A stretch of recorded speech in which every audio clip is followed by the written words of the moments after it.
down the road. But coming up next, we're going to talk about Oklahoma's wide receiver room. Is it better than what it was in 2024 if everybody's healthy? We'll discuss coming up next on Locked On Sooners.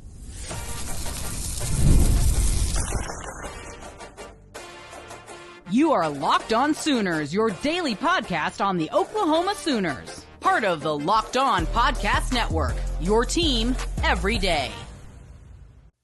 Thanks again for making Locked On Sooners your first listen every single day. Shout out to all the everydayers out there. We're free and available on all podcast platforms. Part of the Locked On Podcast Network, your team every day. So, Jay, the Oklahoma Sooners wide receiver room has been the biggest topic of discussion for the last, 10 months, I would say. Since spring ball last year, when Nick Anderson really didn't get to participate in the spring game, and we didn't get to see much of anybody else. Jaden Gibson, I think, was kept out of the game, and it was Deion Burks. It was the Deion Burks show. Yep. But come fall camp, it's one injury after another, and we never get to see what this Oklahoma Sooners wide receiver room could have actually looked like. So how do you feel about it where it stands right now relative to maybe how we felt a year ago? I'm going to be honest. When I started going through the depth chart and the players that we have this year, feel a little encouraged. So when I went back and looked at some of the old videos I remember seeing right before spring camp, during winter workouts before spring camp started. And there's a video of John Mateer throwing it with Deion Burks and JaVonnie Gibson. They were with Delphonte Diamond, the wide receiver coach, trainer, who took that picture of the ginormous thighs of Deion Burks right there next to him with JaVonnie Gibson. And when I saw that, I was like, okay, they've been training their butts off for the last couple of months. Honestly, I don't recall seeing this type of propaganda last year. Mm-mm. I did remember seeing all this type of propaganda when Dylan was here. You saw that a lot. Mm-hmm. Didn't see much last year, but you're starting to see it pop up again. And that to me said, okay, there may be a different thing with this quarterback with John Mateer and the way that he approaches preparation. I know Michael Hawkins has been down. He had a little bit of a knee procedure, just some cleanup, but he's back training and he's been in spring practice now. So he's good. But that leadership component to me with John Mateer jumped out a lot when it came to these wide receivers. So when I look at it, I don't feel like we're in a worse position yet. I need to see the production on the field to determine if it's going to be better or worse, but I don't think we're bad off. I think JaVonnie Gibson's going to be a star. Mm-hmm. So that's the name we've heard about the most. I've seen a ton of propaganda come out from OU and him catching routes. So, John, I'm on the JaVonnie Gibson train. I want to see what Keontez Lewis gives us because that's a 6'3" wide receiver and a 6'2" wide receiver. Well, 6'2.5" and a 6'2" wide receiver. That size that we said that we needed.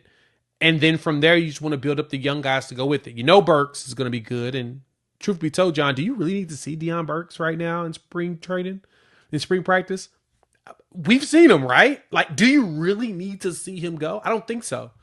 So now you get to see if Zion Kearney shows up.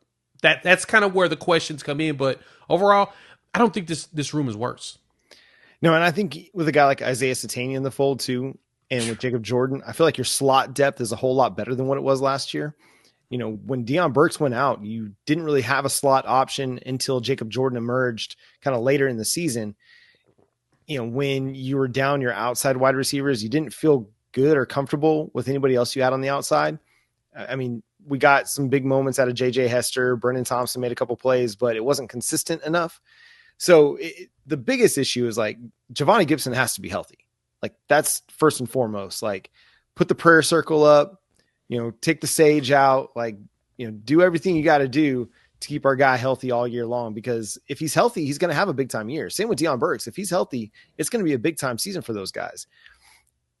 The other question is, okay, who emerges on that other outside wide receiver? You said Keontez Lewis. I do think Isaiah Satagna is going to be a factor. And I think Zion Kearney is going to be a factor. I think Ivan Carrion is going to be a factor. All four of those guys are going to get opportunities to make plays in this offense.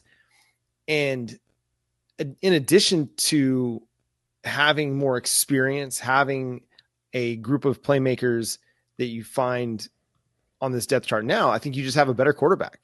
And I know I was the conductor of the Jackson Arnold hype train last year. And listen, that thing went off the rails. And I can't sit here and argue otherwise. It just wasn't good. He wasn't good. The team around him wasn't good. None of it was good. The offensive coordinator wasn't good. None of it was good. But Jackson Arnold was a big part of that. The quarterback doesn't take all the blame because it's a team game, in my opinion, but he does take a lot of it. And he can affect the outcome of so many things that happen on the football field. And he just didn't do enough to affect the outcome. I think John Mateer is an upgrade at quarterback. Am I going to project him into the Heisman Trophy race? No, I'm not going to do that. But I do think that he's going to be able to make enough happen as a passer, as a runner, to elevate the wide receiver group and give them an opportunity to be explosive and be playmakers and be efficient on offense and move the football down the field and score a lot more points than they did last year.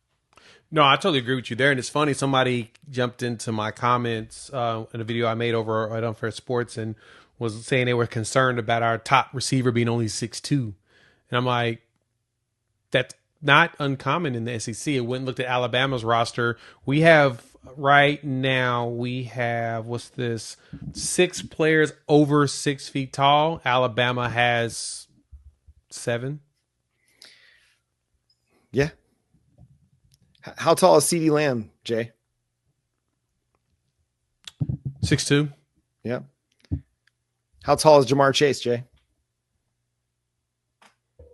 6'2". 6 foot. No, he's a 6-footer. Yeah. I mean, and not everybody's filled with DK Metcalf running around, right? So, and it's okay. There's nothing wrong with that. Nope. For me, it's how productive can you be with those 6-footers? I mean, we had 6-footers last year, and I think Zion Kearney's one that's going to. I mean, he was starting to show. Like I said, my favorite thing about Zion Kearney is he'll block. He's a willing blocker. That's one of those things that's hard to find. And to me, having willing blockers to open up those lanes for those running backs, that make everything fine. And so I know Kerryon's getting to that point. He's going to get to where his route running is more crisp and he can create separation, fresh off the line. Jaden Gibson gets healthy. Hopefully he's close to or at least right at where he was before he got injured. That gives you a jump ball threat and a dude that can run past you.